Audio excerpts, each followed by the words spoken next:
Hey, salut tout le monde, j'espère que vous allez bien. Aujourd'hui, on se retrouve avec 20 kilos de plus et des cheveux. Donc, désolé si je n'étais pas très présent dernièrement, mais j'ai besoin de me recentrer sur moi. Et puis, fin janvier, j'ai repris la salle de sport parce que le cadre de la maison ne me suffisait plus. Donc, au niveau de la santé, j'ai beaucoup plus d'énergie, j'arrive à dormir sur ma hanche gauche alors que ça faisait très longtemps que j'y arrivais plus. Et ma tumeur au niveau de la mâchoire a bien diminué. Au niveau de la paresthésie de mes doigts et de mes pieds, elle s'est un petit peu amoindrie. J'arrive maintenant à attraper des choses froides et le moindre choc me fait plus un mal terrible. Donc j'ai décidé de vous montrer quand même, de vous montrer mon dernier compte rendu d'examen, parce que ça vous permettra de vous rendre un petit peu plus compte. Je ne sais pas si vous arrivez à lire, mais au niveau, je rappelle que j'avais une dizaine de tumeurs qui me restaient, la hanche droite a été cramée.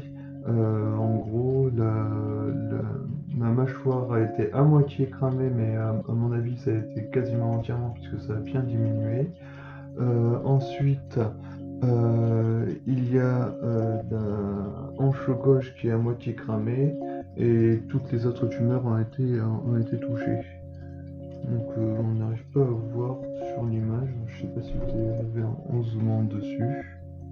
Voilà, conclusion, c'est comparé en précédent TEP scan, réponse métabolique complète du foyer de la base à langue droite, réponse métabolique partielle de l'atteinte hépatique et osseuse, globale stabilité morpho-métabolique de l'atteinte ganglionnaire sous-diaphragmatique, absence d'apparition de nouvelles lésions. Donc ça, c'est toujours bien. Voilà, ce que je voulais vous montrer, c'est au niveau de l'étendue. Tous les points très, très noirs que vous arrivez à voir, par exemple ici, là ça c'est la tumeur qui est au niveau de la mâchoire. Et là où, je ne sais pas si vous arrivez à voir, mais c'est un petit peu plus foncé. Tout ça, ce sont des tumeurs que j'ai eues. Et en fait, bon, il y en a plein qui sont déjà à moitié cramées. Il restera, à mon avis, toujours des sortes de cicatrices à l'intérieur. Et vous voyez que ça, c'est sur ces d'autres tumeurs qui sont entre. Alors ça, par contre, ça, c'est pas une tumeur. Je sais pas ce que c'est. Et le petit point qu'il y a juste au niveau du visage, je ne sais pas ce que c'est non plus. Ça, c'est la grosse tumeur que j'ai sur la hanche. Et la hanche gauche, enfin droite, normalement elle est atteinte, mais je pense que c'est le petit point qui est juste là. En fait, c'est vraiment l'os, le, le cartilage qui est connecté à la hanche qui doit être métastasé, à mon avis. Voilà, on voit un petit peu à l'arrière. Alors, je sais pas si c'est une tumeur, mais apparemment, ce serait touché au niveau du coccyx.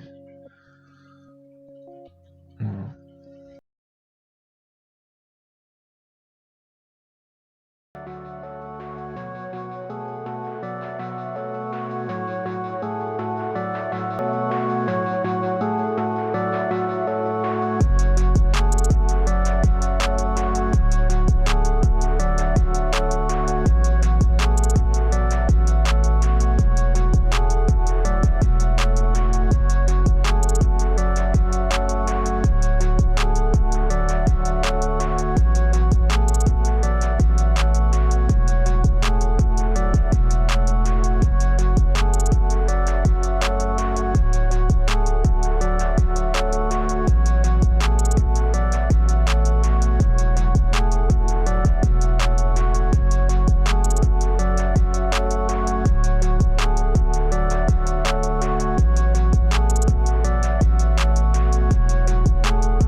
Cette vidéo a pour but de vous montrer comment prendre de la masse de façon saine et rapide.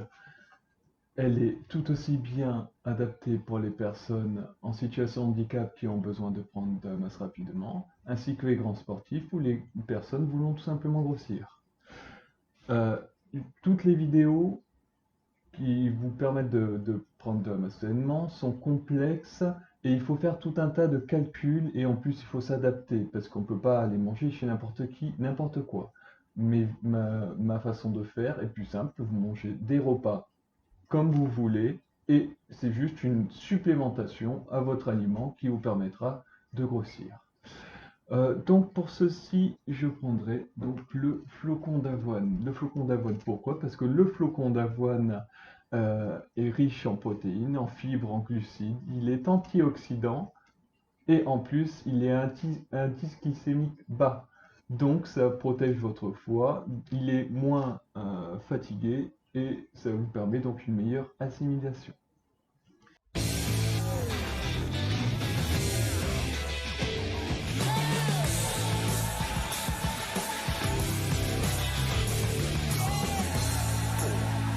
Il va falloir que tu saches à quel moment tu la mets, si tu la mets. Okay. On est d'accord? Ça va? Je vais donc élaborer mon plat de gros grâce au flocon d'avoine. L'avoine choco, ça a toujours bien marché, hein.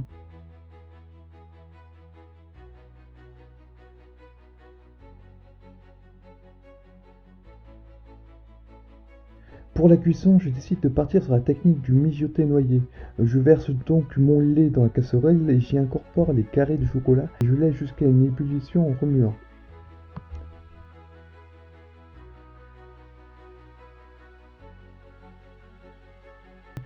Je sais pas ce que je vais faire pour la suite, mais il y a des possibilités. C'est pas mal ça. Ça, à mon avis, tu peux y aller. Hein. Tu prends le chocolat dans l'univers du dessert, d'accord? Tu l'amènes dans l'univers B. Ça, c'est intéressant. La sauce associée au chocolat, c'est une super idée. Non seulement dans le thème, mais en plus, c'est très très bon. Donc là, on va faire ce que j'appelle le choco flocogno. Donc le choco, c'est le chocolat, et le flocogno, c'est le flocon d'avoine. Donc moi, j'essaye de garder cet esprit et d'y aller avec les deux condiments. Et le but, c'est d'avoir une pâte limite comme la rose des sables, mais en plus mou. Ça me plaît bien cette histoire de Gros. Mais j'espère que Comment c'est que le dessert de Tamaka? c'est très très... Je viens de m'arracher la bouche. Je vais faire goûter à Philippe ça. Ah, tu fais moins le malin, Paul. Hein. Ils se sont donné le mot sur cette épreuve, les candidats. Ils veulent notre pont, on dirait. Ça bombarde, mais c'est pas mal. Bon, à la cuillère, c'est un peu violent, mais dosé avec parcimonie, a toutes les chances de plaire à Alexandre Mazia. Par contre, côté acidité, je ne vois toujours rien venir. Et pour le bon équilibre du plat, c'est indispensable. Vraiment, il faut que je trouve cette complémentarité. Je me dis, qu'est-ce que je peux faire d'autre? Je regarde mon garde-manger, je prends des bananes, donc je prends ma banane crue que j'écrase juste avec un peu de miel et du lait de riz. Ça marche super bien. Et avec le chocolat, ça marche super bien. Donc je me dis que je vais juste y ajouter des flocons d'avoine, un œuf pour sublimer et c'est nickel, voilà. Pas mal cette petite Banane. C'est pas grand chose, mais c'est avec ce genre de petits détails que l'on crée de grands plats. J'espère maintenant que ça suffira à apporter l'acidité qui manquait dans son assiette. Moi, dans mon dressage, je veux que ça soit artistique. Je veux que quand on voit le plat, il y a de la 3D, de la substance. Je veux que quand on se pose des questions de comment je vais pouvoir avaler tout ça. Le gros point fort de mon assiette, c'est que c'est une assiette qui est conceptuelle. Il n'y a presque que d'avoine. Moi, je suis dans le gros à fond. Faire cette assiette de gros est une chose que j'avais envie de faire aujourd'hui. Donc j'espère que c'est une assiette qui va plaire.